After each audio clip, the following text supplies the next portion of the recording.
Mr. Silent Channel. Please don't skip the ads, at paki-like naman, share at subscribe mo na rin, salamat. Kabanata 741 Nangangailangan ng armas, unang update, mangyaring iboto ako. May kondisyon ka pa ba? Si Cal Uchi ay isang cavalryman lamang sa kampo ng Kaidan. Ang kanyang kapatid ay biglang naging hari, at siya ay naging isang bagay na hindi niya pinangarap na isipin noon. Si General Wan ay medyo mayabang, at ang kanyang mga salita ay higit na mayabang kaysa dati. Ngunit sa halip na matakot sa kanya, gumawa pa si King Jin ng mga kondisyon, kaya medyo hindi siya komportable. Ang kalagayan ng aking hari ay. Kaya, inulit ni Haring Jin ang panukalang ginawa niya sa pinuno ng Qingyang. Haha! Humagalpak ng tawa si Cal Uchi pagkarinig nito. Nagtaka si Haring Jin, ano ang tinatawanan mo, General Cal Uchi? Natatawa ako sa iyo dahil sa sobrang pag-iisip mo. Malamig na sumangot si Cal Uchi, kalimutan mo muna ang pakikipagtulungan, nandito ako para humingi ng kabayaran kay Haring Jin. Para sa tulong sa iyo na arestuhin ang mga tao. Nakaranas kami ng matinding pagkalugi sa kanlurang Xinjiang. Kailangan mong bayaran kami. At sinabi sa amin ng aming hari bago dumating na kung si Haring Jin ay taos puso, hindi imposibleng makipagdigma kay Angwo, lalo na magpilit kay Angwo. Matapos marinig ang unang bahagi, lalong nagalit si Haring Jin at naikuyom ang kanyang mga kamao, ngunit pagkatapos marinig ang ikalawang bahagi, hamupa ang kanyang galit. Kaya't sinulyapan niya si Head Qingyang, na may kaparehong ideya sa kanya at tumango. Okay, since sincere si King Kaidan, hindi ako pwedeng maging modemo. Tumingin si King Jin kay Cal Uchi, kung gayon, ano ang gusto mo? Ang kanyang pinakalayunin ay salakayin ng Jingzhou kasama ang mga tropa para ibagsak si Emperor An. Umakyat ka sa itaas. Ang paglalagay ng presyon sa Angwo sa pamamagitan ng Western Xinjiang, ang pagkuha kay Jingzi ay para lamang kontrolin ang ibang mga sekta upang madagdagan ang kanilang mga pagkakataong manalo. Ngunit kung maaari niyang direktang gamitin ang Western Xinjiang Heavy Cavalry Regiment para salakayin ang Jingzhou, hindi na niya kailangang kontrolin si Jingzi. Hindi na kailangan. At para sa kanya, mas magiging matagumpay ang paggamit ng Western Xinjiang Heavy Cavalry Regiment. Ang kapangyarihan ng Western Xinjiang Heavy Cavalry Regiment ay hindi maihahambing sa kapangyarihan ng Angwo Army. Dati ay ayaw nilang makipaglaban sa malalayong distansya dahil sa kakulangan ng pagkain, na hindi sapat para suportahan sila sa paglalakbay sa mga bundok at ilog. Ngunit kung makikipagtulungan siya kay Zhejiang Liyingwei, matutulungan niya silang malutas ang problemang ito at mabigla si Jingzhou. Bukod sa pagkain at mga damit na may cotton padded, kailangan din natin ng mga armas sa pagkakataong ito. Mga sandata. Si Haring Jin at si Head Qingyang ay natigilan. Ang mga kinakailangan para sa pagkain at mga damit na may cotton padded ay pasok sa kanilang inaasahan, ngunit ang mga kinakailangan para sa mga armas ay lumampas sa kanilang mga inaasahan. Upang magrebelde, naghanda si Haring Jin ng maraming taon. Kaya palihim siyang nag-recruit ng mga tropa at nagpadala ng mga tao para gumawa ng mga armas. Ang mga busog at palaso lamang ay halos lumampas sa kabuuan ng iba pang hukbo ng Angwo. Siya ay orihinal na nagplano na umasa sa bilang ng mga armas upang sugpuin ang paghihimagsik. Bakit biglang gusto ito ni Zhejiang? Ano ang kailangan mo ng mga armas? Haha! Ngumisi si Cal Uchi, dahil sa kaunos-lunos na pagkamatay ni Haring Huyanli, ang aming 10,000 mabigat na regiment ng kabalyero ay walang intensyon na sumali sa labanan, kaya't natalo ito sa labas ng Liangzhou City at nawala ang karamihan sa mga sandata nito. Natural, kailangan nito ng mga armas. Napamura si Haring Jin sa kanyang puso at napuno ng paghamak. Nakakahiya talagang sabihin na siya ay, hindi sinasadyang maghamon, dahil lang sa takot siya sa kamatayan. Prinsipe Jin, tayo sa kanlurang Xinjiang ay may sinumpaang alitan ngayon kasama sina Jingzi at Angwo sa likod niya. Ang layunin ng pagkuha ng mga armas ay upang simulan ng isang ganap na digmaan kay Angwo, hindi ba ito ang eksenang pinakagusto mong makita? Kaya, kailangan mong ibigay sa akin ang mga armas na ito. Nagbago ang mukha ni King Jin, ngunit sumang-ayon pa rin siya sa sinabi ni Cal Uchi.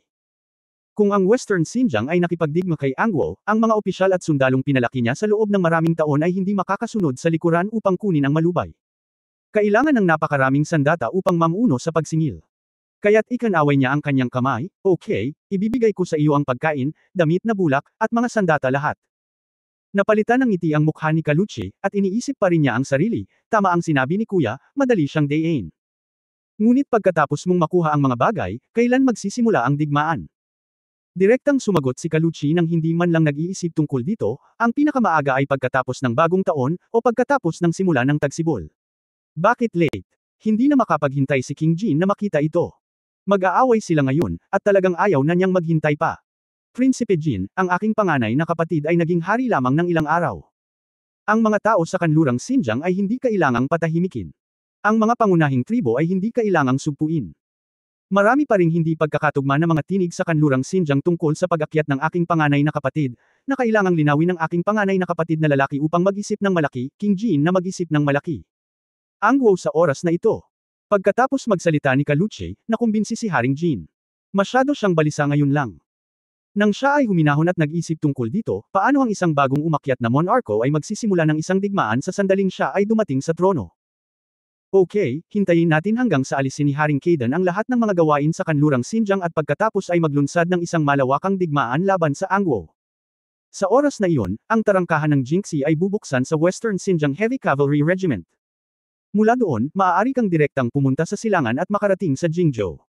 Gusto kong batiin si Haring Kaidan ng maagang pagpatay kay Jay. Si Kaluche, na matagumpay na nakipag-ayos, ay nasa mabuting kalooban at tumawa ng malakas, masyadong mapagpakumbaba si Haring Jin.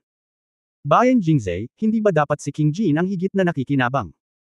Siyempre, kung si Haring Jin ay maaaring maging monarko ng Angwo, kami, ang hari, ay magugustuhan ito.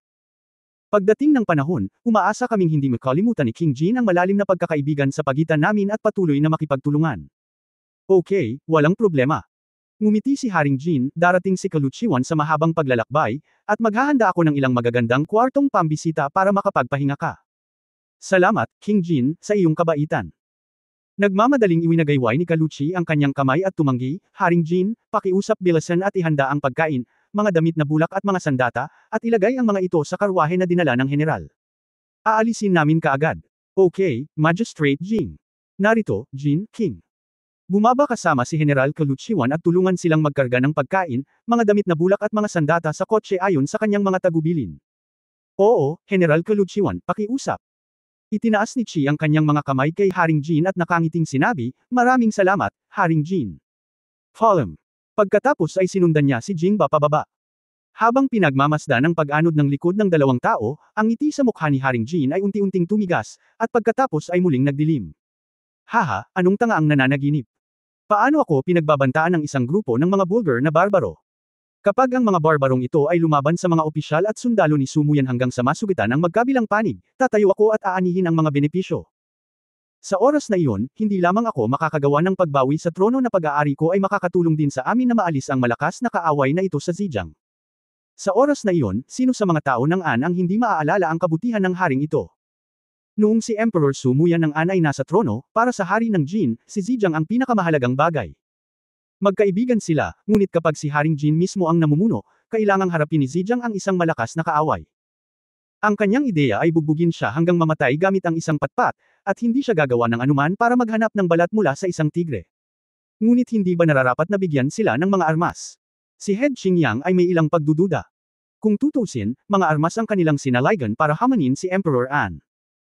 Huwag kang mag-alala, sa pangunguna ng Western Xinjiang Heavy Cavalry Regiment, hindi na tayo masyadong umasa sa mga armas. Ngumiti si Haring Jin, at pagkatapos ay bamulong sa sarili, bago ang digmaan, dapat nating hayaang bumalik si Jinping. Kabanata 742 kung isang araw ay mayroon akong kutsilyo sa aking kamay, ikalawang update, mangyaring iboto ako. Ang 23 ng ikalabindalawang buwan ng buwan, ang Jingzhou. Malalim ang taglamig at nanunuot ang malamig na hangin. Sa labas ng lungsod ng Jingzhou, ang tuyo at matigas na nagyelo na lupa at yelo ay bumubuo ng mga bukol, na ginagawang lubak-lubak ang karwahe kapag naglalakbay dito. Ang hangin sa lungsod ay napuno ng mahinang amoy ng pulbura na ibinubuga ng mga paputok. Madalas mong makita ang ilang mga bata na nagtatawanan at naglalaro ng paputok sa tabing kalsada, sobrang nasiyahan. Pagpasok mula sa direksyon ng gate ng lungsod, ang mga nagtitinda sa magkabilang gilid ng kalye ay abala sa mga taong pumupunta upang manood ng kasiyahan o bumili ng mga bagay. Ang mga vendor na nagbebenta ng serye ng mga supply ng bagong taon tulad ng mga ihawan ng bintana, mga couplet ng Spring Festival, mga parol, at iba pa, ay nasa lahat ng dako sa kalye. Ang lasa ng bagong taon ay unti-unting nagsisimula. Ito ay naging mas makapal. Maliit na taon din ang araw na ito sa Angwo. Sa panahon bago naglakbay si Jingzi sa panahon, ang Xiaonian ay isang araw para sa mga tao na sumamba sa mga kalan. Ayon sa alamat, bawat taon sa ika-23 araw ng ika-12 lunar na buwan, ang kusina Diyos ay pupunta sa langit upang iulat ang mabuti at masasamang gawain ng bawat pamilya sa Jade Emperor, upang gantimpalaan at parusahan sila ng Jade Emperor. Sa makatuwid, kapag naghahatid ng kalan, ang mga tao ay nag-aalok ng pagkain sa mesa sa harap ng rebulto ng hari ng kalan, nagsusunog ng insenso at lumuluhod upang sumamba. Nang maglaon, ang kaugalian ng maliit na bagong taon na ito ay nagkaroon din ng isang serye ng mga hinainggong kaugalian tulad ng pag-paste ng mga Spring Festival couplet at window grills, ngunit karamihan sa mga ito ay para lamang makakuha ng kaunting kaligayahan sa bagong taon, habang ang mga kaugalian ng Angwo ay hindi gaanong naiiba sa kanila. Mayroon pa ring dalawang magkaibang mundo. Maraming bagay sa karaniwan.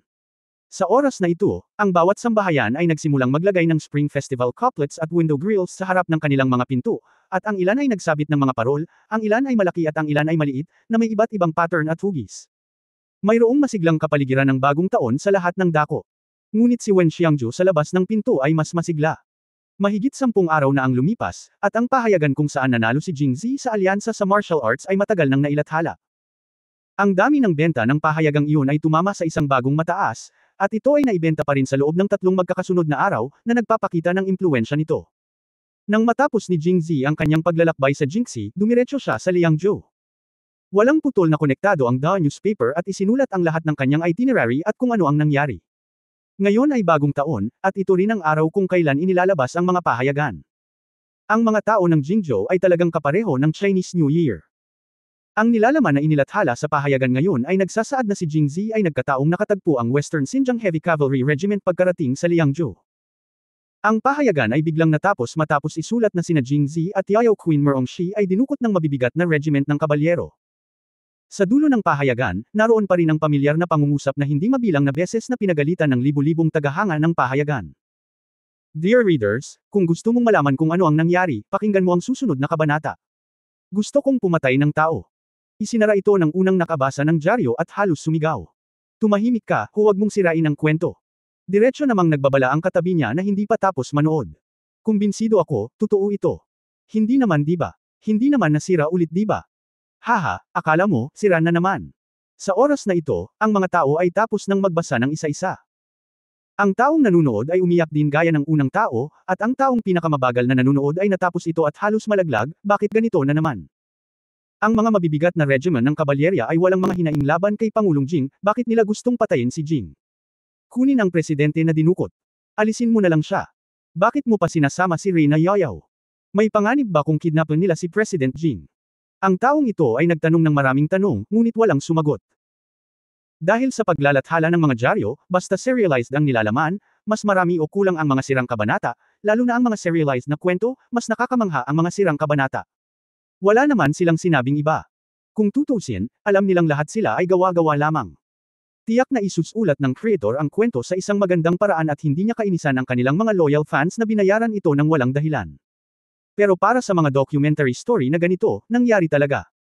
Halimbawa, sa panahon ng martial arts tournament, ang bawat resulta ay nakakaapekto sa puso ng lahat ng tao, kaya ang fragment ng chapter na ito ay nagdulot ng kawalang kasiyahan sa napakaraming tao. Ang kawalang kasiyahan ay kawalang kasiyahan, ngunit ang talakayan ng lahat ay kailangan pa rin.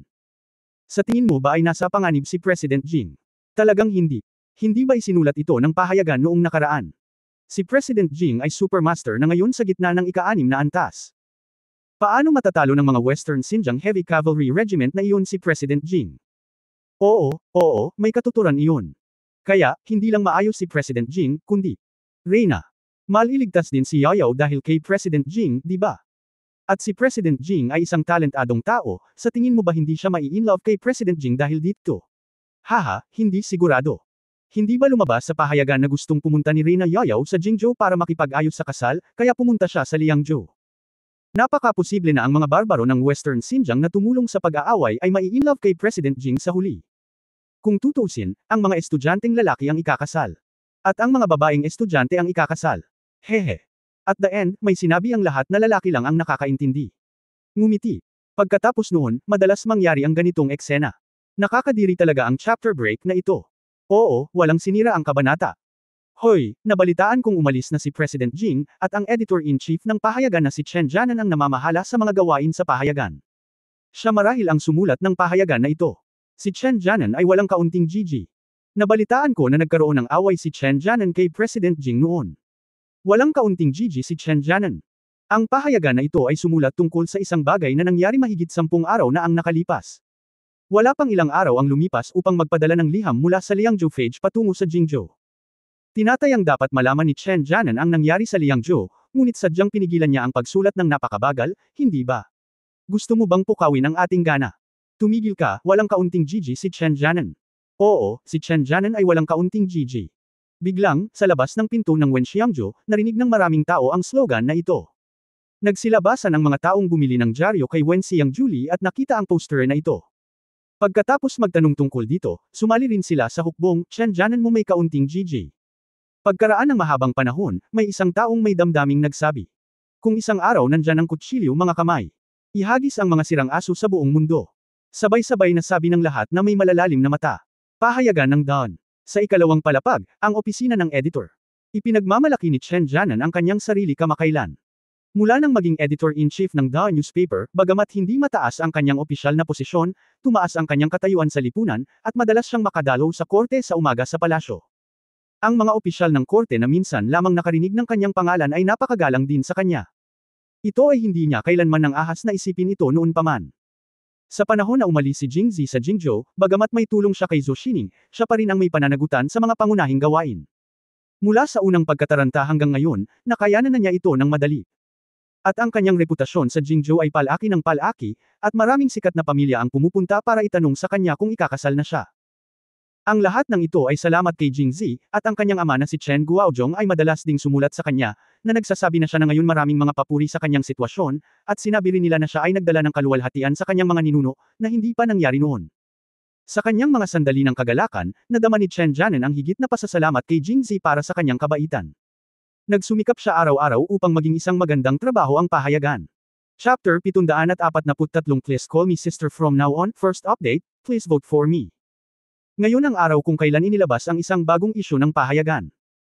Sa oras na ito, magpapadala si Chen Jianan ng isang tao upang maghintay sa labas ng pinto ng Wen Xiangzhou upang makinig sa feedback mula sa mga tagahanga ng pahayagan, at ayusin ang nilalaman ng susunod na isyu ng pahayagan batay sa kanilang mga kagustuhan. Sa oras na ito, may kumatok sa pinto. Pumasok ka. Tapos may pumasok na member. Kumusta ang sitwasyon sa pagbebenta ngayon? Paano ang tugon ng lahat?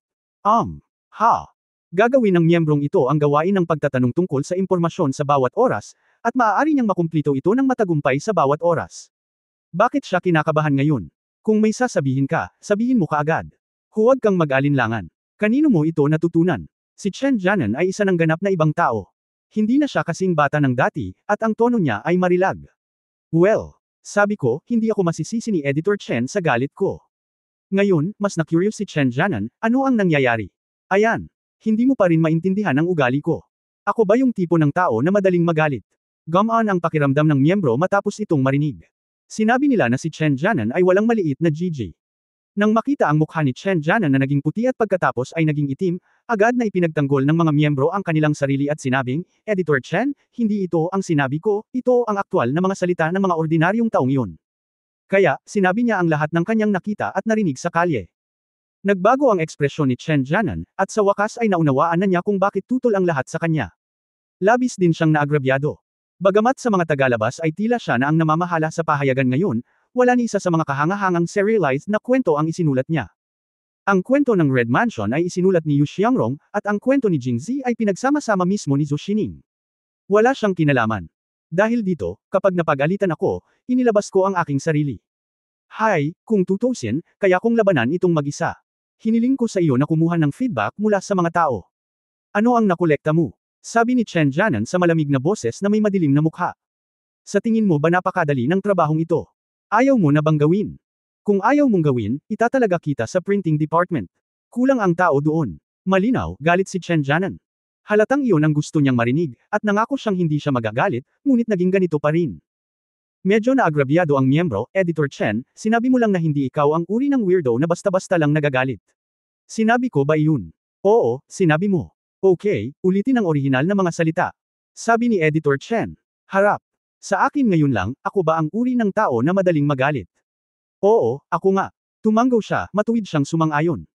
Natigilan sandali ang miyembro, at pagkatapos ay narinig si Chen Jianan na nagsabi, kalimutan mo na ito sa pagkakataong ito, bawal kang magsabi sa ibang tao sa opisina ng pahayagan pagkatapos mong lumabas. Kapag may narinig akong balita, ilalagay kita sa departamento ng pag-imprenta. Okay lang, maaari kang bumalik. Oh, si Wen Xiang ay nasa gitna, sa ikalawang palapag. Sa ikalawang palapag, malapit sa kalye, sina Zhang Xiaoyu at Yu Xiangrong ay nakasandal sa bintana. Sa pagbukas ng bintana, ang mga tinig ng diskusyon sa ibaba ay nahulog sa kanilang mga tainga. Sa pagkakataong ito ay napaawang ang labi nilang dalawa at medyo seryoso ang itsura. Medyo mahina pa rin ang kakayahan ni Yu Xiangrong. Nang marinig niya ang huling pangungusap, sa wakas ay hindi na niya ito napigilan at tinakpan niya ang kanyang bibig at tumawa.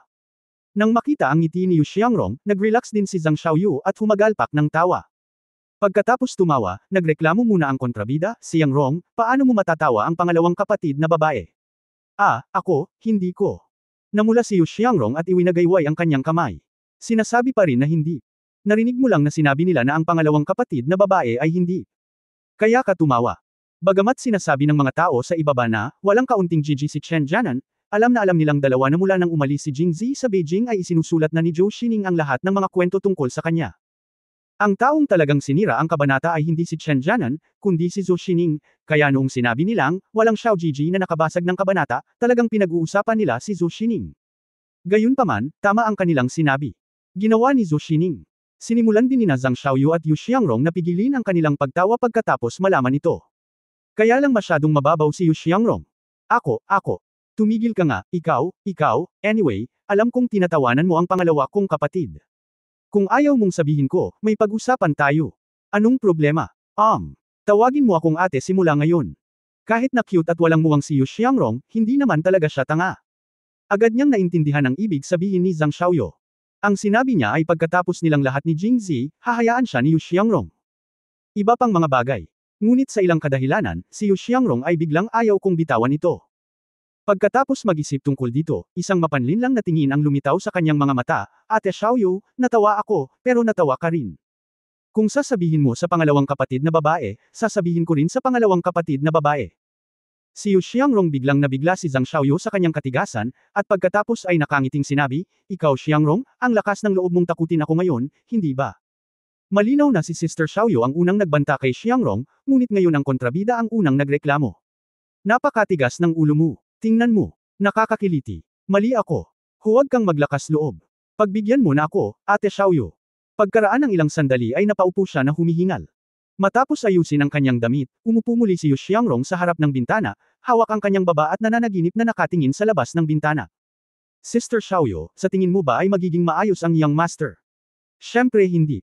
Hindi mo ba narinig ang sinabi ng pangalawang kapatid na babae, dumating ba si Reyna Yayaw sa Jingzhou kahapon ng gabi? Siguradong maayos ang young master. Baka kasama niya si Wu sa Liangzhou. Ate, mangyaring manatili pa ng ilang araw at babalik ka kaagad. Sa katunayan, mali ang iniisip ng mga karaniwang tao. Nang dumating ang mabibigat na regimentong kabalyero sa Liangzhou at kinidnap sina Reyna Jingzi at Yayaw, nagmadali silang magpadala ng mga sulat pabalik sa Beijing. Estado, kaya inayos ito ng pahayagan. Tungkol naman sa mga sumunod na nangyari, bagamat naiulat ito pabalik sa palasyo, si Emperor An lang ang nakakaalam nito at hindi nagpaalam sa mga tagalabas. Sa makatuwid, kahit si Zhou Xining ay hindi alam. Nang marinig niya na dumating si Reyna Yayaw sa Jingzhou, pumasok siya sa palasyo ng madaling araw. Para lang magtanong tungkol kay Jingzi. Tumango si Yu Xiangrong matapos itong marinig, gamaan ang pakiramdam. Ngunit sinabi niyang nagtataka, Sister Xiaoyu, sinabi mo na ang sinabi nila tungkol kay Reyna Yayaw at Young Master. Ay hindi maaaring totoo, tama ba? Tiyak na hindi totoo. Tumanggi si Zhang Xiaoyu nang hindi man lang ito iniisip. Hindi mo ba narinig? Ang lalaking pinili ng Reyna ng Yayaw Kingdom ay kailangang tumira sa kanilang harem sa lahat ng oras, para lang magkaroon ng mga anak. Paanong papayag ang Young Master sa ganoong bagay? Oo. Bahagyang sumang-ayon si Yu Xiangrong. Bagong taon na, at malapit na ang bagong taon. Napakasarap na bumalik ang Young Master. Xiangrong, tingnan mo, nyebe. Sa oras na ito, lumilipad ang mga snowflake sa labas. Ito ang unang ulan ng nyebe sa Jingzhou. Ang nyebe, ang mga naglalakad sa kalye ay huminto din sa oras na ito, tumangala sa maliliit na snowflake. Tumigil sa pag-uusap ang dalawa at tumingin sa bintana, lalong tumitindi ang pananabik sa kanilang mga puso. Kabanata 744 ang dalawang batang babae ay nagkita sa unang pagkakataon, ikalawang update, mangyaring iboto ako. Sa Royal Palace, sa Jinluan Hall. Oras na para pumunta sa korte, ngunit ang sitwasyon sa korte ngayon ay medyo iba sa dati. Dumating si Queen Merongxi ng Yayaw sa Jingzhou kagabi at nanatili sa isang random na inn. Ngayong umaga ay pumasok siya sa palasyo kasama si Saint Choxia ng Yayaw at ang mga tribute ay ibinayad kay Emperor An. Sa tamang panahon para makahabol sa maagang dinastiya ni Angwo. Ipinakilala ni Emperor An si Empress Yayaw, at medyo malamig ang reaksyon ng mga ministro. Ni hindi na nga sila tumingin sa kanya dahil sa pagkakakilanlan nila at sa ugali at itsura ni Chu Chen. Sa halip, sabik silang tumingin sa labas, na parang may hinihintay. Natarante si Merong Shi, ganyan na ba kamahal ang mga ministro ng Angwo? Nasaan man ang ibang mga lalaki, sino ba naman ang hindi titingin sa akin ng ilang beses kapag nakita siya? Dito lang. Mukhang mahiwagang bansa talaga ang Angwo. Andito na tayo. Sa oras na ito, hindi ko alam kung sino ang unang nagsabi. Lumingon ang lahat at tumingin sa likod. Maging si Andy, na nakaupo sa dragon chair, ay nag-inat ng leeg. Hindi napigilan ni Merong Shi ang kanyang pag-uusisa at lumingon din para tingnan. Pagkatapos ay nakita niya ang isang napakagandang babae, kasunod ang dalawang lalaking may hawak na papel, naglalakad patungo sa Golden Palace. Ang babae ay nakasuot ng light blue na opisyal na uniforme na may purong puting gasa na nakatikip dito, nakitang-kita ang kanyang magandang figure. 3,000 berdeng sutla na buhok ang hinihila sa isang simpleng asul na tinapay na may eleganteng plum blossom hairpin na pinalamutian nito. Ang kanyang mga kilay ay parang berdeng balahibo, at ang kanyang mga ngipin ay parang mga shell. Binaluktot niya ang kanyang payat na baywang at bahagyang humakbang, ipinapakita ang kanyang matingkad na mga palso sa isang belo. Ang kanyang mga mata ay malinaw at eleganteng, at hindi maaaring titigan. Ang kanyang ekspresyon ay malamig at walang malasakit, kasing dalisay ng yelo at nyebe. Napakagandang babae. Ito ang unang naramdaman ni Merong Shi, at bigla niyang napagtanto na ang mga taong ito ay hindi tumitingin sa kanya para lamang tingnan siya. Gayunpaman, hindi rin siya masama. Bilang isang babae, hindi maiiwasang magkaroon ng kaisipan ng paghahambing sa oras na ito, ngunit napansin din ni Merong Shi na bagaman lahat ng mga ministrong ito ay tumingin sa magandang babaeng ito, walang pagnanasa o kasakiman sa kanilang mga mata. Ito ay halos kapareho sa pag-asa. Dahil dito ay nagduda na naman siya. Sa pagkakataong ito, dahan-daang naglalakad ang magandang babae. Napadaan siya kay Merong Shi. Itinaas niya ang kanyang ulo at sinalubong ang mga mata nito. Walang kamalay-malay, tumango si Merong Shi sa kanya. Tumango rin ang magandang babae, tila ngumiti sa kanya, tumingin pa sa kanya ng ilang beses, at saka dir-diretsyong naglakad. Kamahalan, huli na ako, sana ay parusahan ka ng iyong kamahalan. Sana mapatawad mo ako sa pagpunta ko. Naghihintay sa iyo ang lahat ng mahal kong kaibigan. Kung hindi ka dumating, hindi ako makakapaghusga ngayong umaga. Pagkatapos magsalita ni Emperor An, humagalpak ng tawa ang Jinluan Hall at naging mas relaxed ang kapaligiran. Ang magandang babaeng ito ay natural na si Zhu Xining, isang katutubo ng Zhongshosh. Sa napakalaking Angwo, walang ibang babae sa mundo na maaaring pumasok sa palasyo at pumunta sa korte na may ganoong kagandahan. Matapos marinig ang pagpapakilala ni Emperor An, sa wakas ay nalaman ni Merong Shi ang pagkakakilanlan ni Zhou Xining, at biglang napagtanto, ang magandang babaeng ito ay talagang ang maalamat na talentadong babae ng An State na maaaring pumunta sa korte. Ang pinakamahalaga, kung tama ang pagkakaalala niya, siya ang pangalawang kapatid ng bastard na iyon. Noong gabi nang siya at si Jingzi ay dinala ng Western Xinjiang Heavy Cavalry Regiment, nang sila ni Jingzi ay nagkaroon ng balat sa balat na halik, sinabi ni Jingzi sa kanya ang tungkol sa kanyang karanasan sa buhay. Siya ay may 7 kapatid na babae, at ilan sa kanila ay ito ay napakalakas na nang banggitin niya ito, siya ay humanga. Kabilang sa kanila si Zhou Xining. Pero bakit ang gaganda ng mga kapatid niya? Ika-5 pa lang na kapatid na si Liu Jinghong, ngayon ay maganda na rin at mabango ang pangalawang kapatid niya, hindi ba dapat ganoon ang relasyon niya sa pangalawang kapatid niya, di ba? Sa pag-iisip nito, kumislap ang mga mata ni Merong Shi nang tumingin siya kay Zhou Xining, nagtataka kung ano ang iniisip niya. Matapos tumawa ang lahat ng mga ministro, si Lord Protector Yu Sheng ang unang nagsalita, Zhou Shiren, na i-publish na ba ang pahayagan ngayon? Nang marinig ito, naging masigla ang mga ministro. Panatilihin ang Panginoong tagapagtanggol at kayong lahat. Ang dahilan kung bakit ako nahuli dito ay upang kunin ang mga pahayagan. Ipapamahagi ko na sa inyo ngayon. Pagkatapos sabihin iyon, ibinigay ni Zhou Xining ang unang pahayagan kay Emperor An, at pagkatapos ay ang dalawang kawani ng dyaryo ay nagdala ng iba pang mga pahayagan at ipinamahagi ang mga ito. Nang ipamahagi sila kay Merong Shi, nag-atubili ang mga miyembro. Dahil ang bilang ng mga pahayagan na dinadala sa bawat oras ay naayos, si Jingzi ay magdadala ng isang mas kaunting kopya kapag siya ay naroon at sadyang hindi ito ibibigay kay Bai Qingyuan. Dahil wala si Jingzi, ayaw ni Zhou Xining na masyadong masaktan si Bai Qingyuan, kaya dadalhin niya ang isa sa kanya at ang isa kay Su Mochen. Ngayon, may 2 pang tao sa korte, sina Merong Shi at Chu Xia. Kung ipapamahagi nila ang pahayagan sa kanila, halatang hindi sapat ang pahayagan. Pero pareho silang napatingin sa mga miyembrong na mamahagi ng mga dyaryo kaya naman nang maglakad sila sa harap nila ay medyo hindi makagalaw ang mga miyembro. Mga binti, ibigay o hindi ibigay, iyon ang tanong. Malinaw na napansin ito ni Zhou Xining at Emperor An, ngunit si Emperor An ang unang nagsalita, mukhang interesado rin ang reyna sa ating pahayagan sa dawn. Hindi ito itinago ni Merong Shi, at nakangiting tumango, kamahalan Emperor An, noong nasa Liangzhou ka, narinig ko minsan si Pangulong Jing na nagsasalita tungkol sa dawn dyaryo at sa pahayagan, at hinahangad ko rin ang pahayagang ito. Nako, kilala rin pala ng reyna si Pangulong Jing, kaya kailangan kong bigyan ang reyna ng kopya ng pahayagang ito. Salamat, kamahalan Emperador An. Ikaw ay malugod na tatanggapin. Tinanggap ito ni Merongshi nang walang pag-aalinlangan at ibinigay kay Chu Xia. Sa oras na ito, muling sinabi ni Emperor An, ang bilang ng mga pahayagan ay tiyak. Kung ito ang kaso, hindi na kailangang ibigay sa kanya ang pahayagan ni Mo Chen. Pagkatapos ng susunod na hukuman, magpapadala ako ng isang tao sa opisina ng pahayagan upang kumuha ng isa. Para sa pangalawa, bakit hindi mo ibigay ang akin sa reyna? Nag-isip sandali si Emperor An at nagpasyang kunin ang kanyang pahayagan. Kamahalan, hindi. Mabilis na tumayo si Yu Sheng. Kamahalan, hindi. Agad namang ibinaba ng ibang mga ministro ang kanilang mga ulo at sumang-ayon. Kung si Emperor An ay hihilingin na ibigay ang pahayagan kapag ang ibang mga ministro ay may mga pahayagan, hindi ba't isang sampal sa mukha kung ito ay kumalat? At saka, walang naglalakas loob na gawin ito. Gayunpaman, ang lahat ay naghihintay ng napakatagal, umaasa sa mga bituin at buwan para lamang magbasa ng pahayagan. Sa oras na ito, medyo nag-aatubili ang pagbibigay ng iyong bahagi. Kaya bagaman sinabi ng lahat na, kamahalan, hindi, lahat sila ay ibinaba ang kanilang mga ulo at walang sumuko sa kanilang sariling pagkukusa. Tumawa si Emperor An nang makita ang eksenang ito.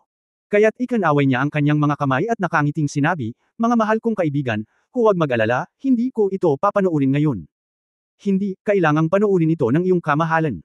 Muling tumayo si Yu Sheng, at tumingin ang ibang mga ministro, sa pag-aakalang ang duke ng Yu ay manunood nito sa pagkakataong ito. Talagang handa siyang isuko ang kanyang pahayagan, ngunit hindi niya masyadong alam ang mga salita. Narinig niya na mas maganda ang mga libro kapag bumalik siya. Ngunit pumunta si Yu Sheng kay Bai Qingyuan at inagaw ang pahayagan mula sa kanyang kamay nang hindi siya handa. Basahin ito ni Tefo Bai mamaya.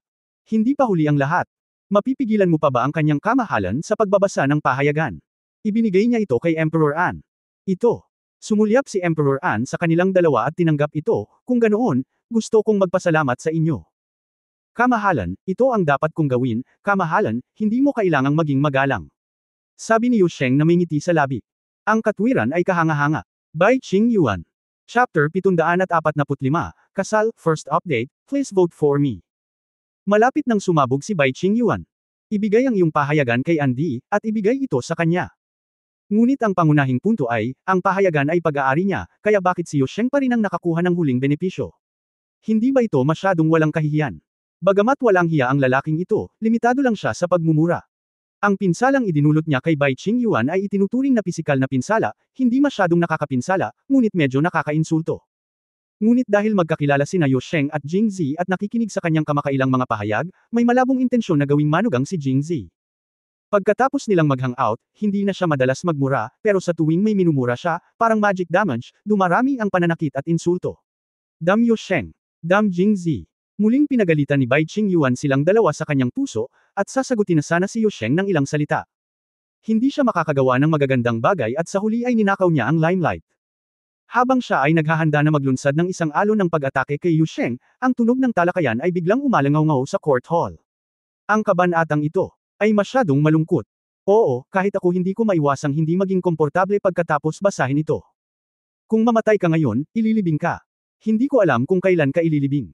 Ngayon ay nagbabaon ako ng mga bulaklak na may mga bulaklak, at natatawa ako. Matanda na siya. Sino si Jin Nungji? Masyadong mesla ng mga iniisip nitong Dayo. Tingnan lamang ang mga nahuhulog na bulaklak ng tagsibol, na kapag ang kagandahan ay luma na at ang kagandahan ay luma na, at ang mga bulaklak ay nalalagas at ang tao ay namatay ng hindi nalalaman. Angkop sa sitwasyon, at napakaganda rin ng alindog. Umabot na pala sa napaka-classic na Yang of Burial of Flowers, ang kwento ng Red Mansion sa pahayagan ngayon, kaya nag-udyok din ito ng mga komento sa korte. Kaiba sa mga ordinaryong tagahanga ng pahayagan sa mga lansangan sa lungsod, alam ng mga ministro ng DPRK at China na dumating si Merongshi sa Jingzhou kahapon. Dahil nandito na si Merongshi, ibig sabihin ay ayos lang si Jing Zi. Kaya kahit na curious sila sa kwento ni Jing Zi, hindi sila pinilit na panoorin ito. Ang kwento ng Red Mansion ang lalong nagpaantig sa kanilang mga puso, kaya sila nagkaganito. Sa huling pagsusuri, napakaliit pa rin ng entertainment sa mundo, na siyang pangunahing dahilan din ng tagumpay ng mga pahayagan.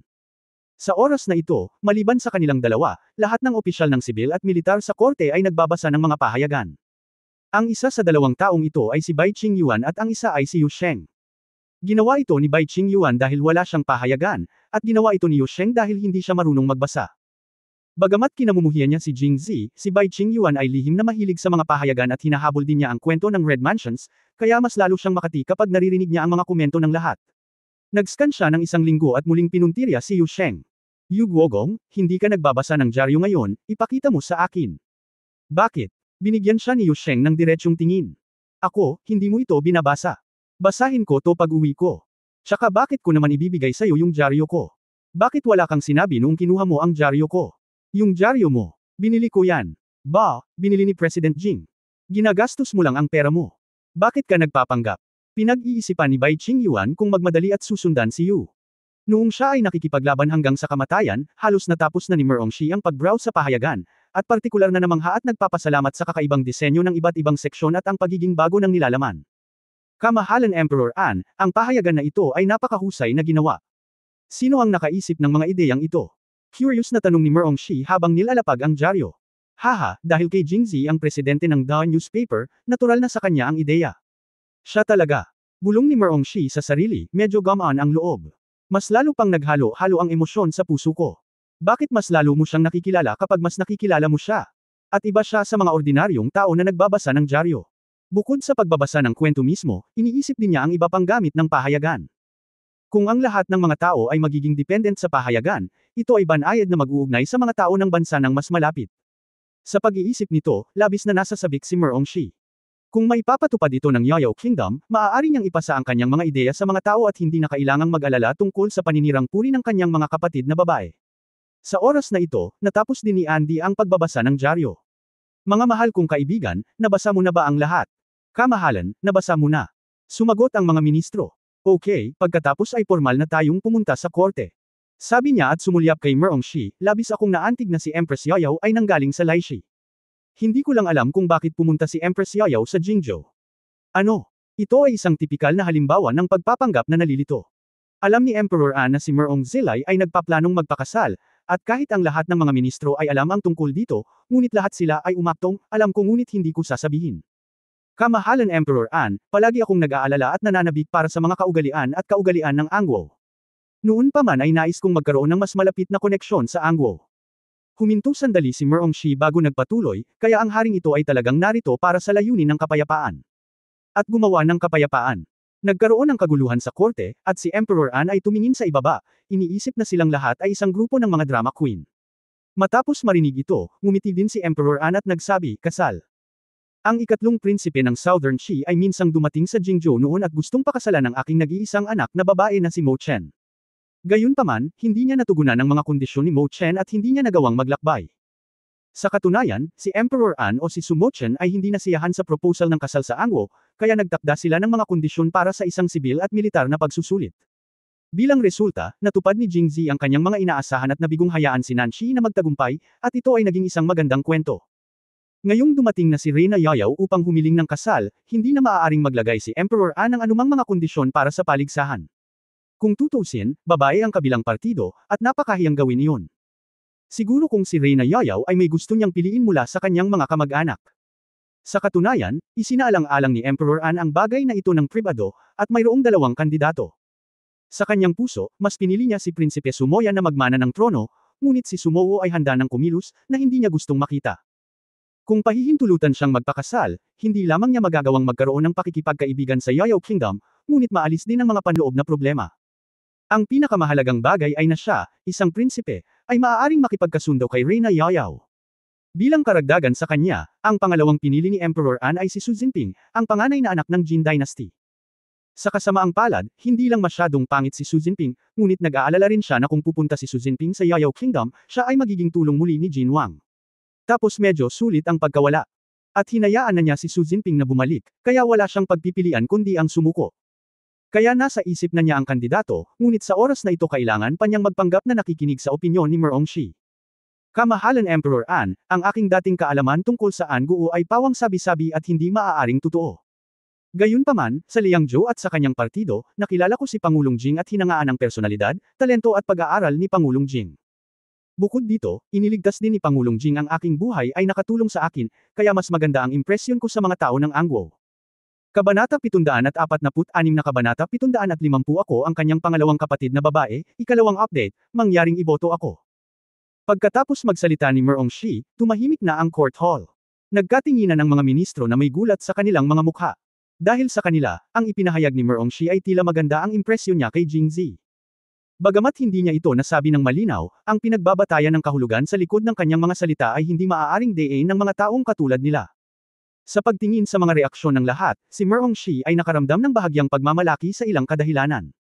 Hindi niya alam kung bakit niya nasabi iyon. Siguro para magpasalamat talaga sa kanya. Kung tutusin, napakalaki ng naitulong niya sa akin.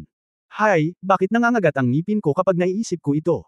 Natigilan din si Emperor An, at tumawa at sinabing, ang sinabi ng Reyna ay si President Jing ay isang talentadong tao na may parehong akademikong kasanayan at martial arts, at gusto rin niyang tumulong sa iba.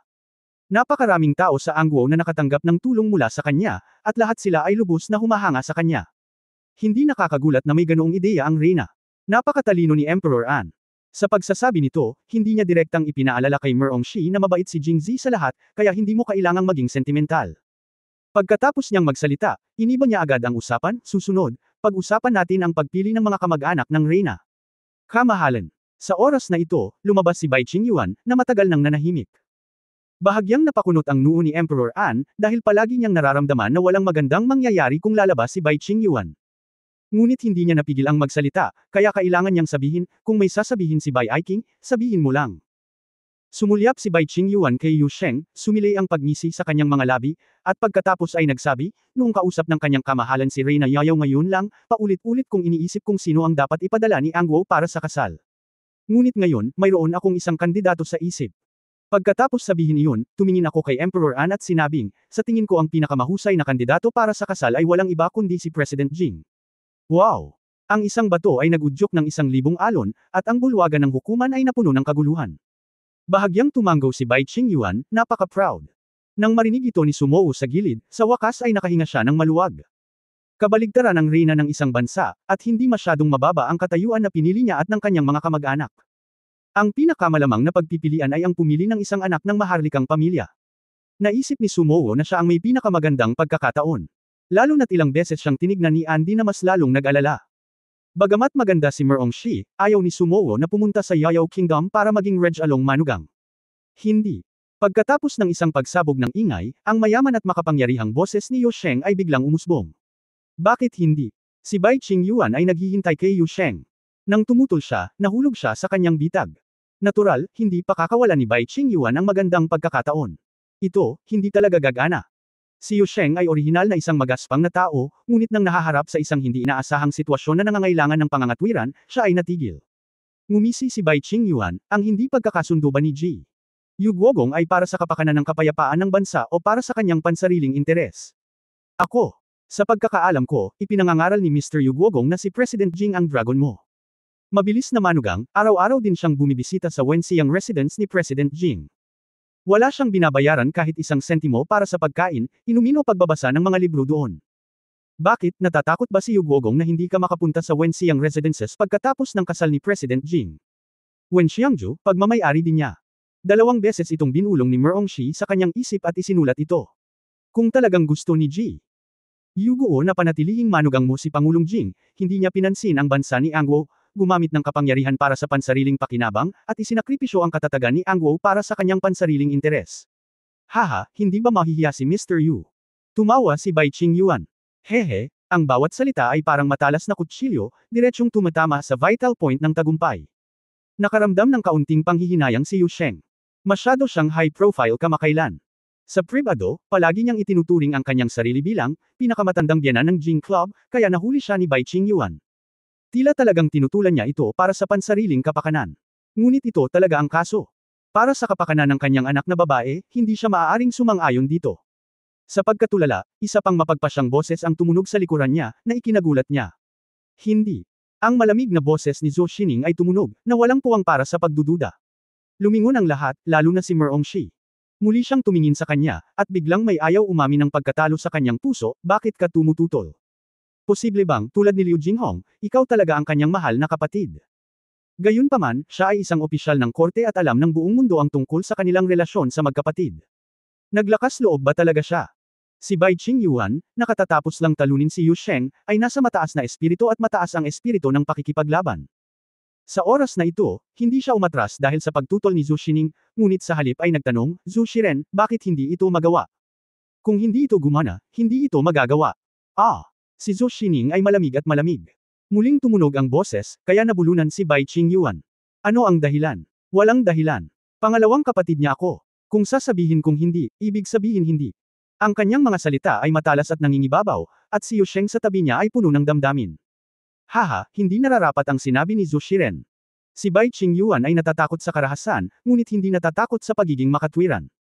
Bagaman si Zhu Shiren ay pangalawang kapatid na babae ni President Jing, ang mga personal na gawain ni President Jing ay wala sa kontrol ni Zhu Shiren.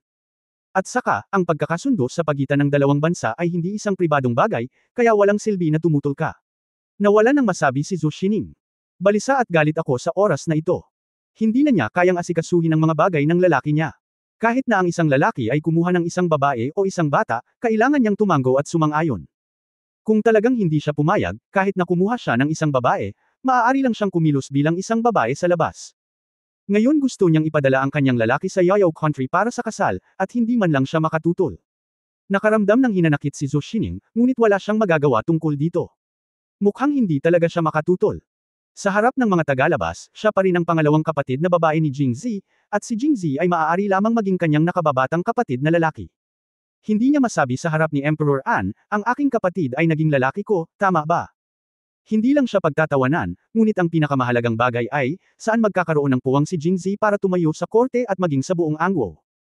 Sinabi ni Jingzi na isa sa publiko niya siya sa huli, at pagkatapos ay pakasalan siya ng hayagan at may malinaw na tugma, ngunit kailangan niyang maghintay hanggang sa mailagay niya ang pundasyon ng maaga, at hindi niya maikwento ang kwento sa pagitan nila ng ganoon kadali.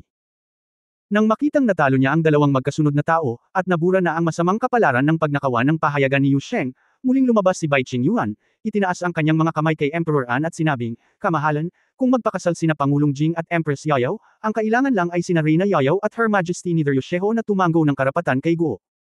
Nag-aalangan si Emperor An at hindi alam ang sasabihin nang biglang sumulyap ang kanyang mga mata sa labas ng bulwagan. Nanlaki ang mata niya at ngumisi. Hindi sila qualified, paano naman ako? Sa oras na ito, isang masayahin at pamilyar na boses ang dahan-daang nagmula sa labas ng Jinluan Palace. Nanlaki ang mata ng lahat sa gulat, at lumingon sila sa likod. At si Bai Qingyuan, na may makalupang mukha. Kabanata 747 napakahusay ni President Jing, first update, please vote for me. Si Bai Qingyuan ay malapit ng umiyak. Napakamalas niya. Sa wakas ay nakaramdam siya ng pagmamalaki at nabawi ng minsan ang kanyang kaluwalhatian, ngunit bakit muli niyang nakatagpo ang masamang bituin na ito?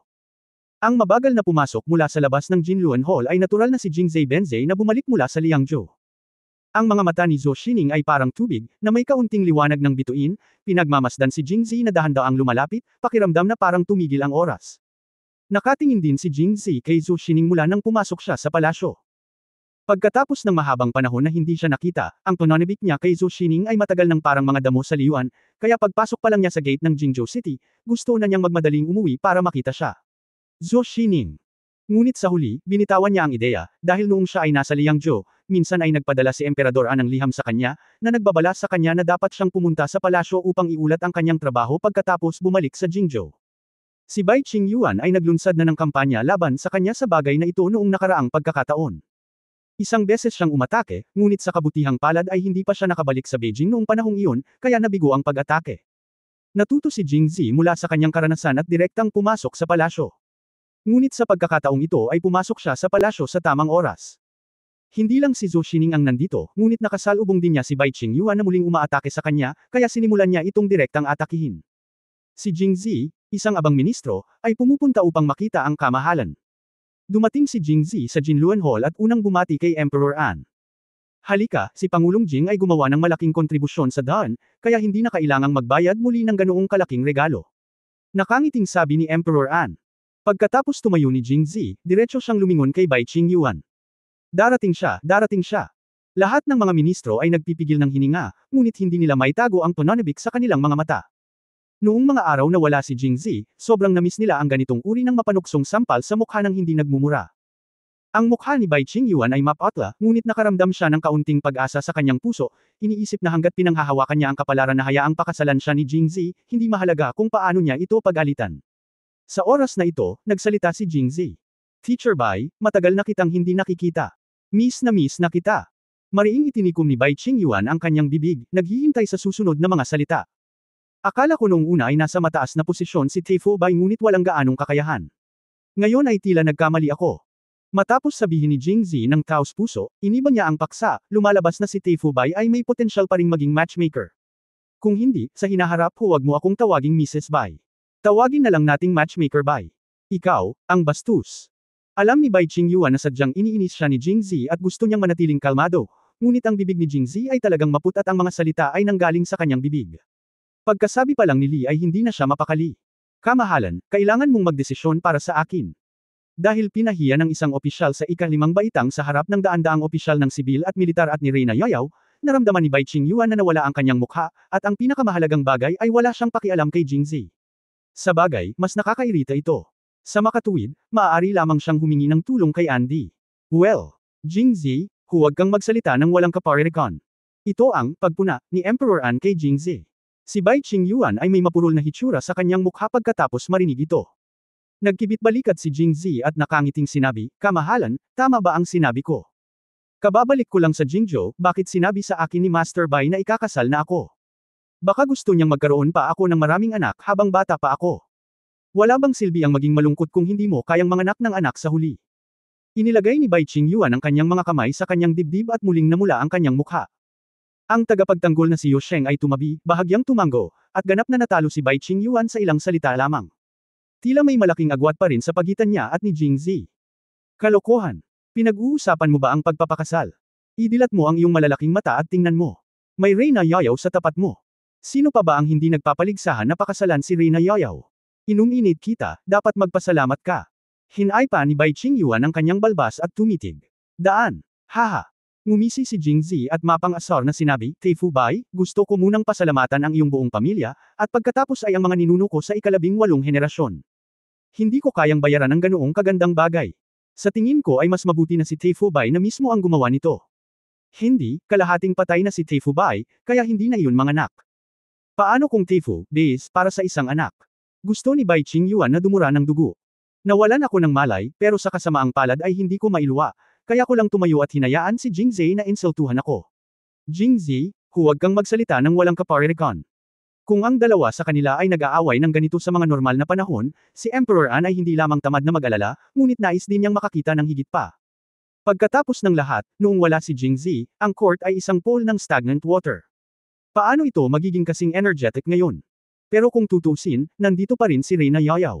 Kung magpapatuloy ang kaguluhang ito, magiging parang palengke ng gulay ang korte. Paano ito magiging disente? Umatras si Jingzi at nanatiling tahimik. Ngunit hindi susuko si Bai Qingyuan. Ang mga salita ni Jingzi ay nagbigay inspirasyon sa kanyang fighting spirit. Kung mananatili talaga si Jingzi, maya-maya ay asar na siya hanggang mamatay. Kaya kahit anong mangyari, dapat natin siyang paalisin. Kaya't nagpatuloy siya, bagaman hindi mataas ang opisyal na posisyon ni President Jing, ang kanyang pahayagang daan ay napakahusay sa Jingzhou at lubos na pinahahalagahan ng kanyang kamahalan. Bukod pa rito, si Pangulong Jing ay may namumukod-tanging talento sa literatura at masasabing isang bihirang binata sa Angwo. Talento. Ano ang impresyon ni Reyna Yayaw sa ating Pangulong Jing? Hindi maalis ni Bai Qingyuan si Jingzi, kaya bumaling siya kay Reyna Yayaw. Mula nang pumasok si Jingzi, si Merong Shi, tulad ni Zhou Xining, ay hindi inalis ang tingin sa kanya, ngunit ang lahat ng mga mata ng mga ministro ay nakatuon sa 2 taong nag-aaway at hindi nila pinansin. Sa oras na ito, tumingin ang lahat at natagpuan na ang mga mata ni Merong Shi ay medyo komplikado. Tila puno sila ng pagpapahalaga, ngunit may halong higit na kawalang kasiyahan. Nag-aalala pa rin si Merong Shi sa ginawa ni Jingzi sa kanya sa Liangzhou. Speaking of it, buti na lang para sa kanya na walang maling iniisip si Jingzi sa kanya, pero galit na galit siya. Lalo na dahil ngayon lang pumasok si Jingzi sa pinto, hindi lang siya nilingan nito, kundi puro pagtanggi ang mga salita nito, na parabang ang pagpapakasal sa kanya ay isang bagay na kaiyahiya. Gusto mong tumanggi, pero hindi kita hahayaang tumanggi. Ibinaba ni Merong Shi ang kanyang mga labi, isang mapanlinlang na tingin ang sumilay sa kanyang mga mata. Ano ang tingin mo kay Reyna Yayaw? Nang makitang natahimik siya ng matagal, muling nagtanong si Bai Qingyuan. President Jing. Napakagaling. Ang boses ni Merong Shi ay napakalambot at malambot, na may kaunting kahihiyan. Nang magsalita siya, tahimik niyang itinaas ang kanyang ulo at sumulyap kay Jingzi, pagkatapos ay namula ang kanyang mga pisngi, at agad niyang ibinaba muli ang kanyang ulo. Pinipilipit ang kanilang mga kamay, malinaw at malinaw nilang binibigyang kahulugan ang mahiyain na kalagayan ng isang mahiyaing batang babae kapag nakita niya ang kanyang kasintahan, na nagpaparamdam sa mga tao ng pagkadurog ng puso. Nagulat ang mga ministro, may nangyayari. Sa muling pagtingin kay Jingzi, ang kanyang mga mata ay naging mas naiinggit. Isinasantabi ang katayuan ni Merong Shi bilang reyna, batay sa kanyang kagandahan at hitsura, pangarap ng bawat lalaki na pakasalan siya. Kumunat ang noo ni Yu Sheng at Zhou Xining. Kung si Reyna Yayaw ay hayagang nagpakita ng kanyang pabor kay Jingzi at dinala ang usapin sa isang diplomatikong insidente sa pagitan ng dalawang bansa, paano siya tatanggi? Ang pinakamasayang tao ay si Bai Qingyuan. Ang mga bagay ay tila mas simple kaysa sa kanyang naisip, kaya't siya ay pamitik habang ang bakal ay mainit. President Jing, dahil pumayag na si Reyna Yayaw, ano sa palagay mo ang kasal? Hindi. Gusto mo bang tumanggi? Kabanata 748, magpakasal o hindi magpakasal, ikalawang update, mangyaring iboto ako. Nang makitang hindi nakaimik si Jingzi nang tanungin niya, medyo nahiya si Bai Qingyuan. Tila ito ang unang pagkakataon sa mahabang panahon na nanalo siya sa tunggalian kay Jingzi. Kaya isang maliit na bentahe, tulad ng bagong taon ng Chino. At alam niya na kahit na si Jingzi ay naglakas loob na saktan siya ng walang prinsipyo, hindi siya nang ahas na saktan si Reyna Yayaw at gawing miserable si Emperor An. Ang kahinaan na ito ni Jingzi ang kinuha niya at itinuloy ang tagumpay. President Jing, sa tingin mo ba ay hindi karapat-dapat sa iyo si Reyna Yayaw? Kung gayon, kailangan mong gumawa ng bagong pagpipilian sa iyong mga kamag-anak. Sabi ni Bai Qingyuan na may seryosong hitsura sa kanyang mukha, na tila nag-iisip para kay Jingzi ay ganoon din ang iniisip. Matapos batiin muli ang pamilya ni Bai Qingyuan sa kanyang puso, nakangiting sinabi ni Jing Zekai, hindi lamang matanda si Teifu Bai, ngunit ngayon ay hindi na niya magamit ang kanyang paningin. Si Reyna Yayaw ay maganda at mabango, tulad ng isang engkanto na bumababa sa lupa.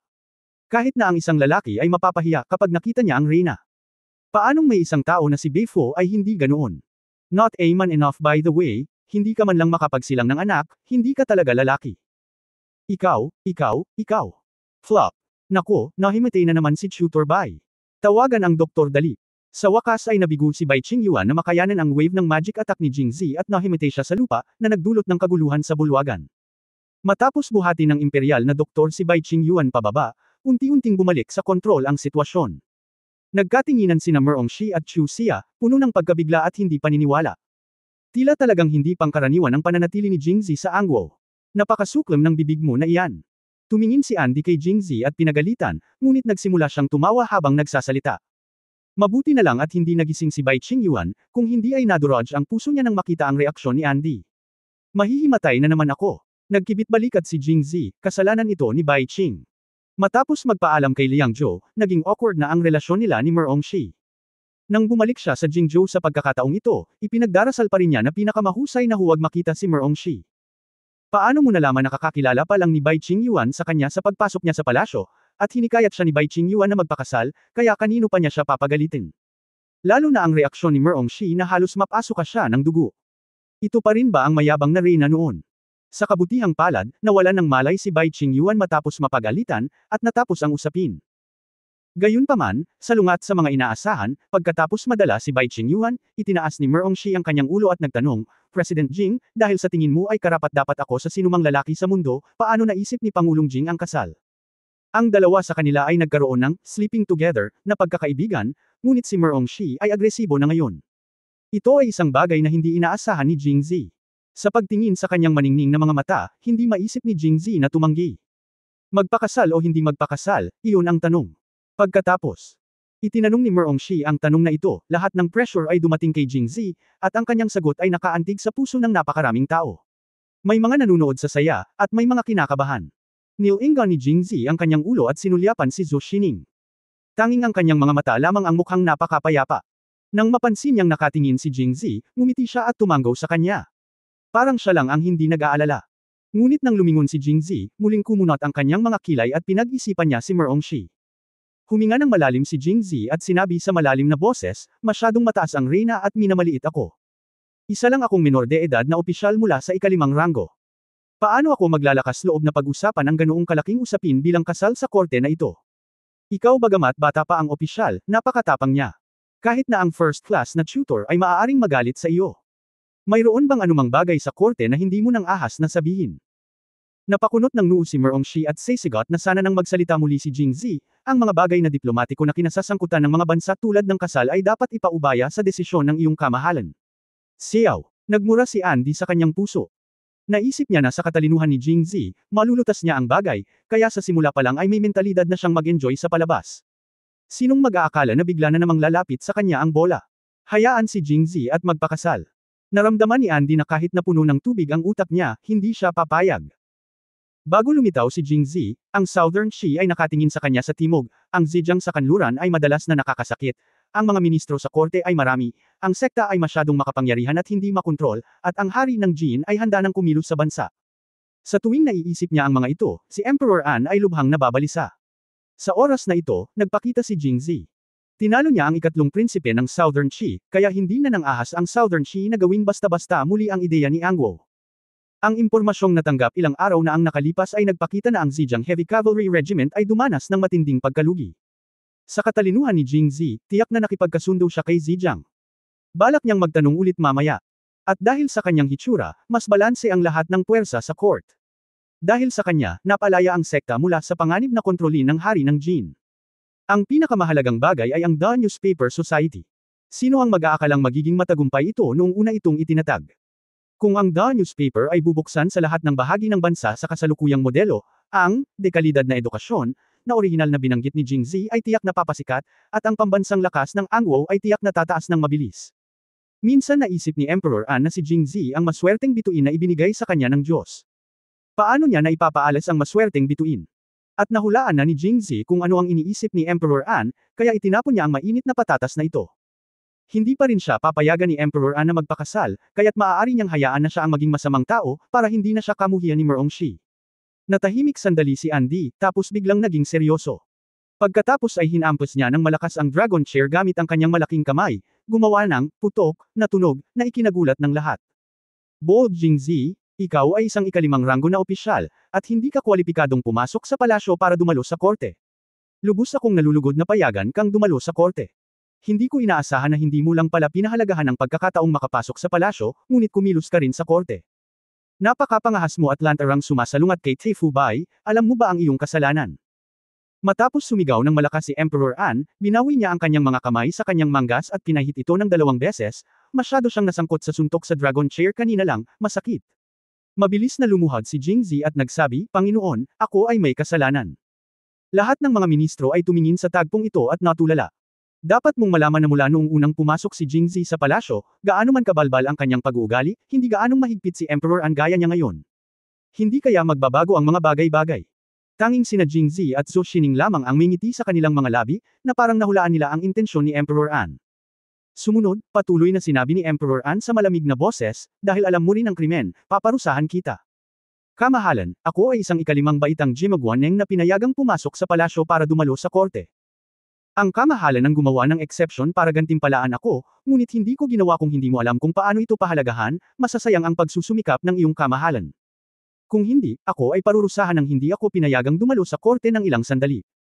Bago makapagsalita si Emperor An, mabilis na yumuko si Jingzi at sinabing matuwid, na may tapat na saloobin at seryosong tono. Nakakaantig. Sa sandaling lumabas ang mga salitang ito, si Emperor An ay natigilan. Iba ito sa naisip ko. Kabanata 749, ang tunay na ugali ni Pangulong Jing, unang update, mangyaring iboto ako. Para kay Jingzi, maraming pakinabang ang hindi pagpunta sa korte. Pagbalik niya sa Jingzhou, marami siyang gagawin dahil marami siyang babae. Kung ang bawat isa sa kanila ay may isang araw, maraming araw ang lilipas. Kung muli siyang pumunta sa korte, hindi lamang siya makatulog, ngunit kailangan din niyang mag-aksaya ng isang buong umaga, kaya, nag-apply, siya na huwag pumunta sa korte.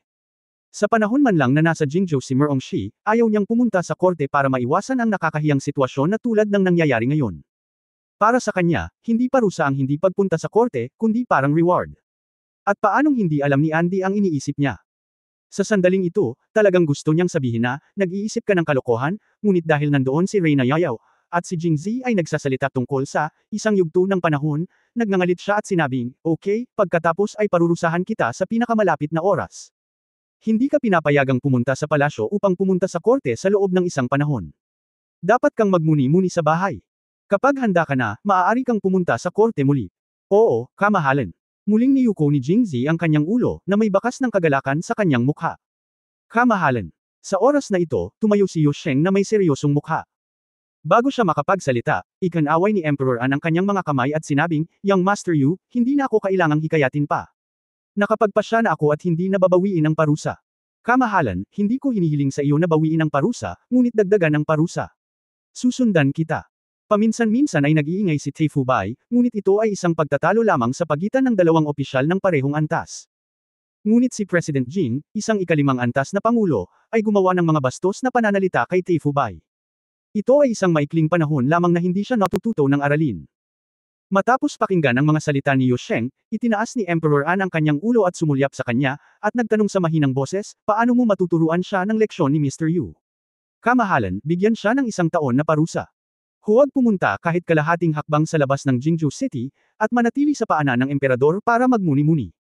Kung naramdaman ng iyong kamahalan na ito ay napakadali, kung gayon 2 o 3 taon, o kahit isang panghabang buhay. Sa dulo ng pangungusap, mukhang umaasa si Yu Sheng.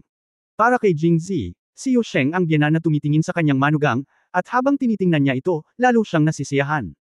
Gayunpaman, si Jingzi ay patuloy na tumatakas ng ilang buwan sa isang pagkakataon. Sinong makakatiis nito? Kung kaya niyang tiisin, hindi kakayanin ng kanyang anak sa hinaharap. Kaya naman ang pagsasamantala sa bagay na ito, mas mabuting panatilihin siyang nakakulong sa Jingzhou, upang hindi makasundo si Reyna Yayaw kahit na gusto niyang magpakasal, dahil hindi niya kayang iwan ang Jingzhou. May itim na guhit sa ulo si Andy. Ang parusang ito ay ganap na hindi magagawa. Si Jingzi ang kasalukuyang pinakamatulas na espada sa kanyang kamay. Kakailanganin niya si Jingzi na pumunta sa iba't ibang lugar para tulungan siya sa hinaharap. At ngayong naging pinuno na ng Martial Arts Alliance si Jingzi, tiyak na kailangan niyang lumabas sa hinaharap. Paano niya siya mapapanatili sa Jingzhou? Kaya tiyak na hindi uubra ang parusang ito. Masyadong mabigat ang parusang ibinigay kay Duke Yu. Hahayaan ko siyang umuwi at magmuni-muni sandali para makita ang epekto. Kung magbago siya, iyon na. Kung hindi siya magsisi, sundin ang pamamaraan ni Duke Yu. Oo, kamahalan. Yu Sheng umatras, walang interes. Sa oras na ito, tumingin si Emperor An kay Merongshi at bumaba sa negosyo. Reyna, napatawa kita. Mapait na ngumiti si Emperor An, at pagkatapos ay nagsabi, si Pangulong Jing ay may masungit at magagalitin na ugali, at madalas siyang gumagawa ng mga walang kabuluhang aksyon na hindi nakakaunawa sa etiketa. Ang mga ministro sa korte ay masyadong tinatrato siya. Kung hindi ka nasisiyahan, maraming beses kang nagreklamo sa akin hindi ba? Oo, tama ang kamahalan. Walang sinuman sa mga ministro na maaaring pumunta sa korte ay bobo. Pinahahalagahan ni Emperor An si Jingzi, at alam nila ito. Ngayon ay patuloy nilang minamaliit si Jingzi, at kasama ang nakaraang pag-uusap ni Merongshi, paanong hindi nila malalaman ang dahilan. Kaya tumango ang munting manok na parang manok. Si Emperor An ay nasiyahan din at nagpatuloy, bagamat si Pangulong Jing ay medyo may talento at maaaring gumawa ng ilang mga tula na madadaanan mabuti, iyon lang. Pagkatapos ng lahat, mayroong maraming mga mahuhusay na tao sa Anguo, tulad niya, sa Jingzhou at Jiangling maaari mong mahuli ang marami sa kanila sa isang kamay lamang, ngunit dahil dito, siya ay mayabang, walang ideya ng kagandahang asal, at walang ideya ng kagandahang asal sa lahat ng tao. Matagal na bagamat alam niyang kumikilos si Emperor An, hindi ito magagawa ni Jingzi. Ngunit lagi kong nararamdaman na nagsasalita siya ng may matinding damdamin at lumalabas mismo sa kanyang bibig. Hindi ba't ganito ang tingin niya sa akin kapag weekdays? Matapos banggitin ang lahat ng pagkukulang ni Jingzi, idinagdag ni Emperor An, paano magiging karapat-dapat sa Reyna ang gayong mababang kalidad na tao? Kung talagang hahayaan ko siyang pumunta sa Yayaw Kingdom para magpakasal, masisira ang konsensya ko. At ang Reyna nakita ko lang kung gaano siya kabastusan sa kanyang nakatatanda at superior, Mr. Bai. Paano ako mangangahas na pakasalan ng gayong tao? Pagkatapos ng mahabang pagliko, ito ang punto ng mga salita ni Emperor An. Sa pamamagitan lamang ng pag-highlight sa kawalang halaga ni Jingzi ay mas natural niyang mahikayat si Reyna Yayaw na umatras. Matapos marinig ito, medyo natarante si Merongshi at nagsabi, kamahalan isang emperador, narinig ko lang mula sa iyong kamahalan na si President Jing ay may talento sa parehong martial arts, at gusto rin niyang tumulong sa iba. Maraming tao sa Anguo na nakatanggap ng tulong mula sa kanya, at lahat sila ay mataas ang tingin sa kanya. Para sa papuri, bakit mo siya tinatawag ngayon na walang kwenta? Para itong isang malakas na sampal sa mukha, at saglit, nakaramdam ng kaunting hiya si Andy, at saka sinabing, oh. Sinabi ko ba iyon? Oo, sinabi ng kanyang kamahalan. Seryosong tumango si Merongshi nang hindi alam kung ano ang nangyayari. Oh, bakit hindi ko maalala? Ang bawat isa na maaaring umakyat sa trono ng Diyos ay isang dalubhasa sa pagkilos. Tumingin si Emperor An sa mga ministro ng korte at nag-aalinlangan na nagtanong, narinig mo ba ito? Hindi ko narinig ang iyong kamahalan na sinabi ito. Mabubuting tao rin ang lahat ng mga ministro, at agad silang yumuko at sumagot. Habang si Merongshi ay natigilan, si Emperor An ay muling ngumiti at sinabing, mukhang nagkamali talaga ang Reyna. Paano ko mapupuri ang isang tulad ni Jingzi na hindi nakakaintindi ng etiketa? Pagkatapos sabihin iyon, agad niyang idinagdag, napakawalang galang ng Reyna. Dapat wala kang balak magpakasal, di ba? Sa hindi inaasahang pagkakataon, nang matapos siyang magsalita, ngumiti si Merongshi at nagsabi, kamahalan na Emperador An, marami na akong nakilalang lalaki sa mga nakaraang taon, at ang ilan sa kanila ay magalang at sibilisado. Ang mga taong mayroon pareho, ngunit sa mga taong ito, karamihan ay ang mga naghahanap ng katanyagan at reputasyon, ngunit kakaunti ang mga tao na kasing totoo at hindi formal na kumikinang sa aking mga mata. Natigilan si Andy. How dare he put so much effort to find out the shortcomings in Jingzi, but now they became the advantages in Merongzi's eyes. Sumakit ang ulo ni Emperor An dahil naramdaman niyang may mali sa pagtingin ni Merongshi kay Jingzi. Bagamat hindi siya nagpakita ng lubos na paghanga, tiyak na kakaiba ito. Ito ay nakakalito. Nag-isip sandali si Emperor An at nakangiting sinabi, bagong taon na ngayon, at masiglang araw sa Jingzhou. Hindi nagmamadali ang reyna na bumalik sa Yayaw pagdating niya sa Jingzhou, bakit hindi manatili at maranasan ang kapaligiran ng bagong taon ng Angwo? Tumango si Merongshi. Iyon ang ibig kong sabihin. Sa kasong ito, walang nagmamadaling magpakasal. Kailangan naming pag-usapan ito ng reyna sa mahabang panahon. Tumigil muna tayo dito sa araw na ito. Ano ang iniisip ng reyna? Sinulyapan ni Merongshi si Jingzi at saka nag-click. Tumango. Kabanata 750 ang biglaang patlang ng Shira, pangalawang update, mangyaring iboto ako. Si Emperor An pagkatapos ay nagtanong muli, ang reyna ay masyadong huli na pumasok sa lungsod kahapon, at hindi ako nag-ayos ng magandang lugar para sa reyna. Bakit hindi tayo umalis ngayon sa bahay panuluyan at doon manirahan? Templo ng Hanglo. Ang Hanglo Temple ay isang lugar kung saan ang Angwo ay espesyal na tumatanggap ng mga dayuhang sugo. Nang dumating ang ikatlong prinsipe ng Southern Shi at ang kanyang mga sugo, dapat ay doon sila nakaayos. Ngunit sa ilang kadahilanan, ang ikatlong prinsipe ng Southern Shi ay nagkusa na manatili. Sa East Palace, walang choice si Emperor An kundi pumayag. Ngayong narito na si Reyna Yayaw at ang Santo, ito ang pinakamagandang pagpipilian na ayusin silang lahat na manirahan sa Hanglo Temple. Sa mga tuntunin ng kaligtasan, hindi na kailangang mag-alala. Gayunpaman, ngumiti si Merongshi at iwinagayway ang kanyang kamay para tumanggi, kamahalan, noong nasa Yayaw Kingdom ako, araw-araw akong nakatira sa palasyo. Talagang hinahangad ko ang buhay ng mga karaniwang tao sa labas ng palasyo. Tumango si Emperor An, Sumoyan at Sumoo, bilang mga miyembro ng maharlikang pamilya, labis silang naantig sa pahayag ni Merongshi. Kaya sa pagkakataong ito ay bihira na akong mag-abroad at pumunta sa Jingzhou. Kung mananatili ako sa isang opisyal na inayos na tirahan tulad ng Hanglo Temple at haharap sa mga opisyal ng Hanglo Temple araw-araw, hindi lang sila mapapagod, ngunit mahihirapan din ako. Paano na lang hindi ba't masarap manirahan sa isang restaurant at maranasan ang pang-araw-araw na buhay ng mga tao sa Jingzhou? Sincere na sabi ni Merongshi. Sumang-ayon din si Emperor An sa kanyang ideya, ngunit nag-alinlangan pa rin, pero ito ang mga kondisyon sa restaurant. Kamahalan, dahil nagmamadali akong pumunta sa lungsod kagabi, ang inatinutuluyan ko ay talagang medyo katamtaman. Gayunpaman, narinig ko rin na mayroong isang nationally famous restaurant sa Jingzhou na tinatawag na Wenxiangzhou. Sa mga tuntunin ng environmental conditions at pagkain at serbisyo, ito ang pinakamahusay sa Angwo. Habang sinasabi niya iyon, bahagyang lumingon si Merongshi at pagkatapos magpaalam kay Liangzhou, sa wakas ay hinarap niya muli si Jingzi, nabalitaan ko lang na ang Wenxiang residence ay kay President Jing. Property, kung gayon maaari mo bang troublemayan si President Jing na personal na ayusin na tumira ako sa Wenxiang residence? Sinadya man ito o hindi, kinausap ni Merongshi si Jingzi sa napakabanayad na tono. Ang pagiging aloof niya sa Liangzhou ay ganap na iba sa nauna. Medyo naduduwal si Jingzi matapos itong marinig, pati na ang iba. Sa totoo lang, ayaw talagang pumayag ni Jingzi. Personal niyang hiniling na huwag nang pumunta sa korte dahil ayaw na niyang magkaroon pa ng gusot kay Merongshi kahit mabait ang reyna, hindi siya nang ahas.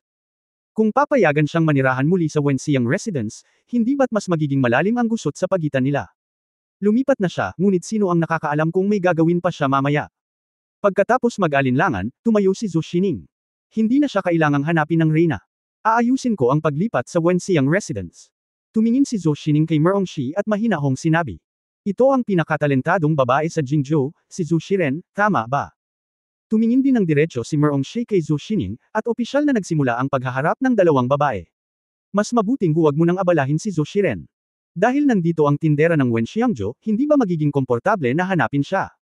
Bagaman siya ang tindera ng Wenxiangzhou, matagal na siyang wala sa Jingzhou. Kami ni Sister Xiaoyu ang nag-aalaga sa Wenxiang residence. Kaya mas convenient para sa akin na gawin iyon. Bagaman umalis na siya sa Jingzhou, hindi ba siya nakabalik ngayon? Dahil nakabalik na siya, mas mabuting siya na ang bahala sa Wenxiang residence, di ba? Ako ang kanyang pangalawang kapatid na babae, at ang aking pamamahala ay pareho sa kanya. Pangalawang kapatid ka lang niya, pero hindi mo siya kayang irepresenta. Sadyang binigyang diin ni Merongshi ang kanyang tono nang sabihin niyang pangalawang kapatid lang niya. Tila may ipinapaalala kay Zhou Xining. Ang mga mata ni Zhou Xining ay naging matalas na parang nagliliyab. Si Merongshi naman ay walang stage fright at mahinahon at composed. Sabi ko oo, kaya ko. Ikaw lang ang kapatid niya, hindi siya. Tapos tanungin mo siya kung kaya ko. Sige, tanungin mo siya kung kaya mo. Tulad ng sinabi nila, ang dalawa napatingin silang lahat kay Jingzi. Tulala ngayon si Jingzi. Ang biglaang sheriff field na ito. Sa isang tabi ay ang kanyang pangalawang kapatid na babae na isa ring babae, at sa kabilang banda ay ang magandang reyna na naging malapit sa kanya. Bagaman mula sa pananaw ng relasyon, dapat niyang suportahan ang kanyang pangalawang kapatid na babae ng walang pag-aalinlangan, ngunit kahit papaano, sa harap ng napakaraming tao, hindi niya kayang ipahiya si Merongshi. Hoy lalaki, napakasama ng pangalan mo. Nagkamali si Jingzi, pero hindi na lang siya pumunta sa korte. Medyo magaan pa rin ang parusang ito. Plano kong itago siya at turuan siya ng leksyon sa council hall, kaya natatakot akong hindi makalabas si Jingzi ng palasyo sandali. Kung tungkol sa pagpunta sa Wenxiangzhou, sa tingin ko ay mas mabuting isama ni Zhou Shiren ang reyna. Oo, kamahalan. Yumuko si Zhou Shining at sumang-ayon. Okay, kamahalan. Hindi na nagpumilit si Merongshi at yumuko bilang pagbati. Si Jingzi, sa kabilang banda, ay tumingin kay Emperor An na may pasasalamat sa kanyang mukha, at hindi nakikitang nalutas ang larangan ng Shire at iniligtas ang kanyang buhay. Kung ganoon, umatras tayo. Sana dalhin ni Shiren ang reyna sa Wenxiang residence para manirahan. Pagkatapos ay pinandilatan niya si Jingzi na may matalim na tingin, kailangan mo pang manatili at pumunta sa meeting hall. Tuturuan kita ng leksyon. Sinusunod ko. Napaluha si Jingzi. Reyna, pakiusap. Kung gayon, aabalahin ko si Zhou Shiren. Nagtawanan at nag-usap ang dalawang babae, ngunit hindi alam ni Jingzi sa gilid kung ilusyon ba yun, ngunit palagi niyang nararamdaman na may malamig na hangin na umiihip. Pagkatapos, naghiwa-hiwalay ang mga ministro, at isinara ng Guard General na si Sui Shouyuren ang pinto ng palasyo, tanging sina Emperor An at Jing lamang ang naiwan sa Jinluan Palace. Dalawang tao. Kamahalan, gusto mo bang pumunta sa meeting hall? Ano sa tingin mo? Sandaling nagkatinginan ang dalawa, at saka humagalpak ng tawa. Sa oras na ito, si Jingzi ay hindi na nakalaan gaya noong siya ay nasa korte, at nakangiting sinabi, "Salamat, kamahalan, sa pagligtas sa akin ngayon lang." Itinuro siya ni Emperor An, "Alam mo rin na inililigtas kita, di ba? Sa sandaling lumitaw ka sa harap ko, mahihirapan ako. Bakit hindi mo ako hayaang pumunta muli sa korte para iligtas ka pa ng gulo?" Maingat na tanong ni Jingzi. "Ikaw." Pinandilatan siya ni Emperor An, "Napakagandang ideya." Pagkatapos ay tumawa siya, "Bueno, ikaw Jingzi, matagal ka nang wala sa kabisera, at ngayon ka lang bumalik at gusto mong sumuko. Kamahalan, ayoko rin, imposible ba? Hindi mo ba kasalanan? Anong nangyari kay Reyna Yayaw, o ano ang ginawa mo sa kanya para ma-miss kanya ng sobra?" Curious na tanong ni Andy. "Kamahalan, hindi ka makatarungan. Iniligtas ko lang ang buhay ni Reyna Yayaw. Sino ang nakakaalam na magiging interesado siya sa akin dahil dito? Hay, minsan hindi maganda para sa isang lalaki na maging masyadong magaling." Nagkibit-balikat si Jingzi at bumantong hininga, parang walang magawa. Natigilan si Emperor An saglit, natahimik sandali, pagkatapos ay mapait na ngumiti at umiling, bumantong hininga, "Ikaw talaga." Pagkaraan ng maraming araw na hindi nagkikita, ang iyong mukha ay naging mas makapal at mas makapal. "Kamahalan, pinupuri mo ba ako?" "Well, kung sa tingin mo ito ay kung gayon oo." Hinawakan ni Jingzi ang kanyang ilong at ayaw ng pag-usapan ang paksang ito. Pagtatapos ng kabanata. For more updates, click on the notification bell.